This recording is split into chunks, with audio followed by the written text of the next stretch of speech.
What happens when a former royal goes head-to-head with Britain's most controversial TV host? What starts off as a typical sit-down quickly spirals into one of the most volatile live interviews ever broadcast. Tonight, we're diving into the moment Meghan Markle walked off Piers Morgan's show. After a confrontation so raw and so personal, it left the entire studio in stunned silence. The lights were hot, the cameras rolling. Piers Morgan adjusted his tie, that signature smirk plastered across his face, expecting another routine conversation, but across from him sat Meghan Markle, poised, composed, and dressed in a crisp navy blazer, ready for more than small talk. What unfolded would be anything but polite. "Meghan, thank you for joining us," Piers began smoothly. "You look radiant. How's life after royalty treating you?" Meghan's smile was diplomatic but real. "It's been a journey, honestly, one of rediscovery. Finding my voice again outside the institution." "Your voice," Piers repeated, leaning in. Interesting choice of words. Some say you never really lost it. In fact, they say you've been rather vocal. The tension crept in. Meghan's posture shifted slightly. "There's a difference between being vocal and being honest," she said calmly. "I've always tried to tell the truth." "Truth," Piers echoed, his eyebrows arching. "Your truth, you mean? Because it seems there are many versions floating around, aren't there?" Meghan's smile faded. "I'm not sure what you mean." "Oh, I think you do," Piers said, tone sharpening. "Let's start simple. The wedding. You've talked about feeling isolated, unsupported. But we've seen footage of you smiling, laughing, looking completely at ease. So which version is real?" "Piers," she replied, steady and measured. "Someone can smile on camera and still be breaking inside. That's not deception. That's survival." "Survival," Piers scoffed, letting out a humorless laugh. "Come on. You married into unimaginable privilege. Security staff, designer gowns, palaces. And you're talking about survival?" The flicker in Meghan's eyes hardened. "Privilege doesn't shield you from racism, Piers. It doesn't protect you from having your mental health dismissed. Titles and wealth don't erase pain." "Ah, here we go." Piers leaned back. "The race card. I was waiting for it. Every time someone challenges you, it turns into a race issue. Isn't that convenient?" "Convenient?" Meghan's voice rose slightly. "You think enduring racism is convenient. You think having people discuss the skin tone of my unborn child behind closed doors is something I'd make up." "I think," Piers said coldly, "that you've mastered the art of playing the victim. And frankly, people are getting tired of it." The air tightened. Meghan looked at him, jaw clenched. "I've never called myself a victim. I've shared my experiences. I've told the truth. That's not victimhood. That's being human." "Is it?" Piers pressed. "The interviews, the tearful statements, the constant emphasis on how badly you were treated. If that's not playing the victim, what is?" "It's called not pretending anymore." Meghan shot back, her composure cracking just enough to show fire. "It's called having the courage to stop lying about being okay. It's called speaking truth to power, even when that power wants you silent." Piers leaned forward. "You were that power, Meghan. You were part of the royal machine. You can't benefit from the crown and then turn around and torch it." "Benefit," she repeated, stunned. "That institution didn't give me anything. I came in with a career, with values, with a voice. What I got back was relentless scrutiny, tabloid harassment, and racism disguised as journalism." "Oh, now we're blaming the press," Piers snapped. "The same press that covered your fairy tale wedding. That called you a breath of fresh air. We only got critical when your behavior became questionable." "My behavior." Meghan's voice dropped, but her gaze never wavered. The storm was no longer brewing. It had arrived. Meghan's hands were no longer folded calmly in her lap. Her voice sharpened. "What behavior exactly, Piers?" "Hugging people. Talking to children. Trying to modernize an institution rooted in centuries of exclusion." Or was it simply existing while black in a space that had never seen someone like me before? There you go again. Piers snapped, waving a hand dismissively. Everything always comes back to race with you. Don't you see how that cheapens real racism? When you constantly cry wolf, people stop listening. I'm not crying wolf, Meghan replied firmly. I'm sharing my lived reality. And the fact that you find that so uncomfortable says a lot more about you than it does about me. The air in the studio turned heavy. Piers's trademark smirk was gone, replaced with something colder, meaner. You know what I think, Meghan, he said, voice tightening.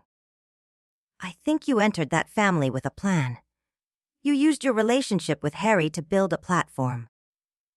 And the second you realized you couldn't control the story, you lit a match and walked away from the whole thing. Meghan's eyes darkened, her tone turning to ice.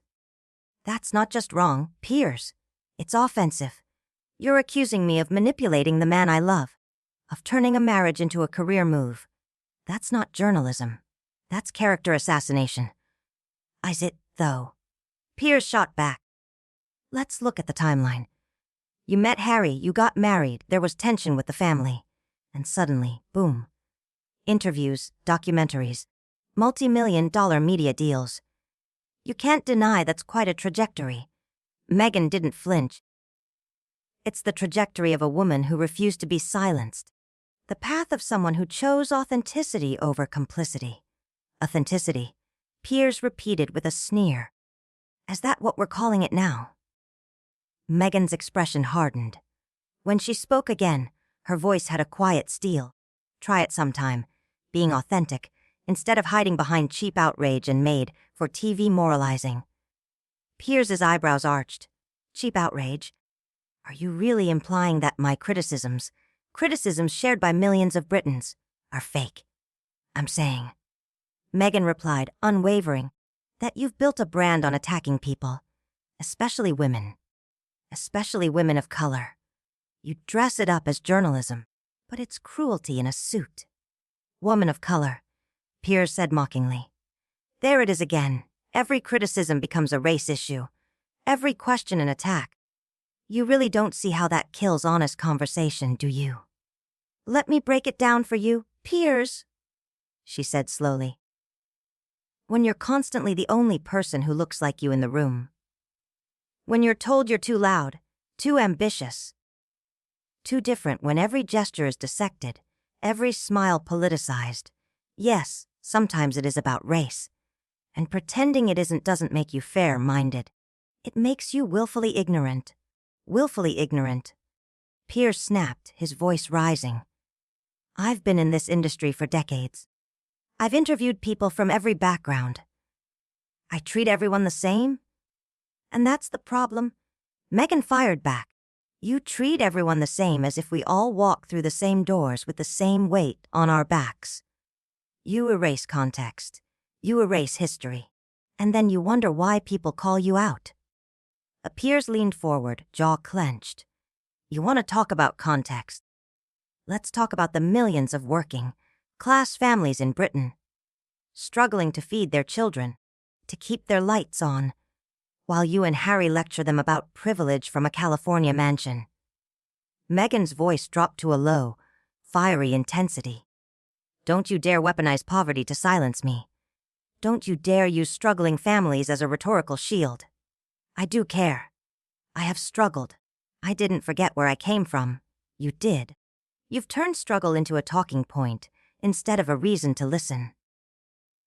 The tension snapped like a wire pulled too tight. The silence afterward was deafening. No applause, no laughter, no script to save it. Just two people staring across a battlefield of truth, power, and perception. Meghan let out a bitter laugh. Where I came from? Piers, I grew up in a working middle-class home. I built my career from the ground up. No shortcuts, no titles. Everything I achieved, I earned. I haven't forgotten where I came from. I've just refused to shrink myself for people who can't stomach a black woman succeeding. Succeeding? Piers leaned back, incredulous. You call what happened success. You lasted barely 2 years as a working royal. You shattered family relationships, alienated half the country. If that's success, I'd hate to see failure. Meghan met his gaze head-on. Leaving a toxic environment before it destroyed me is success. Prioritizing my mental health, protecting my family, refusing to be complicit in a system built on exclusion. That's success. Speaking out against institutional racism, that's necessary. There it is again, Piers snapped. Institutional racism. Honestly, Meghan, I think you walked into that family expecting to be treated differently. And when you realized you'd have to follow the same rules as everyone else, you cried racism. Same rules. Meghan's tone hardened. Did Catherine have estranged family members paraded on television to humiliate her? Did anyone whisper about the potential skin color of her children? Did anyone accuse her of manipulating her husband for fame? Catherine didn't go around complaining. Piers countered. She didn't do Oprah. She didn't criticize the very family that welcomed her. Catherine didn't have to. Meghan snapped. She was the right color, from the right background, and knew how to keep quiet. I was never going to be Catherine, and they made damn sure I knew that. So you're saying the royal family is racist? Piers asked, voice rising. You're accusing the Queen, the woman who spent her life serving people of every background, of bigotry. I'm saying the institution has a deep, rooted problem. Meghan replied carefully. An institution that couldn't handle change. That couldn't accept someone who didn't fit their narrow mold of what a royal should be. Or maybe. Piers challenged. You just didn't want to fit in. Maybe you came in with your own agenda, to reshape everything on your terms. No, Meghan said sharply. I came in wanting to help, to use the platform for good, to speak to people who had never seen themselves reflected in that world. And when I wasn't allowed to do that, when I realized the only option was silence or sacrifice, I chose to walk away. You walked away, Piers said, almost laughing. You walked into Hollywood deals, massive interviews, global platforms. You didn't walk away, Meghan. You cashed out. I protected my family, Meghan said, her voice tightening. I refused to let my son grow up in a system that would teach him to be ashamed of half of who he is. Your son is a prince, Meghan. Piers mocked. He's going to grow up with more privilege than 99.9% of people alive.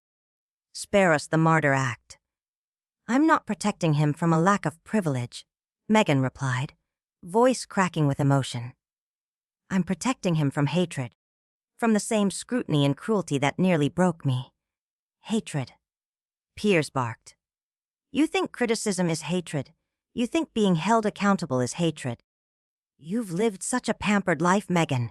You don't know the difference anymore. Meghan's composure wavered.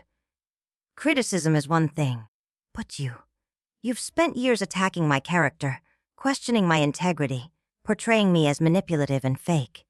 You've called my experiences lies. You've reduced racism to a convenient card. Tell me, how is any of that legitimate? Because someone has to ask the hard questions. Piers snapped. Someone has to hold you accountable for the damage you've done to an institution millions respect. Meghan leaned forward. What damage, Piers? Refusing to be silent. Speaking up about mental health and racism, that's the damage. No, Piers said coldly. The damage is making your grievances a global spectacle. Tearing down something bigger than yourself because you weren't worshipped. Grievances. Meghan stood, slowly, her voice rising with her. You think racism is a personal grievance. You think mental health neglect is a minor inconvenience. I think you've turned every slight into proof of some conspiracy, Piers said. Every uncomfortable moment becomes persecution. And frankly, it's pathetic. The word landed like a slap. Meghan stood silently, chest rising with restrained fury. Pathetic, yes, pathetic. Piers repeated, eyes locked on hers. You had it all, and you burned it down because you couldn't handle not being the center of attention. Meghan didn't blink.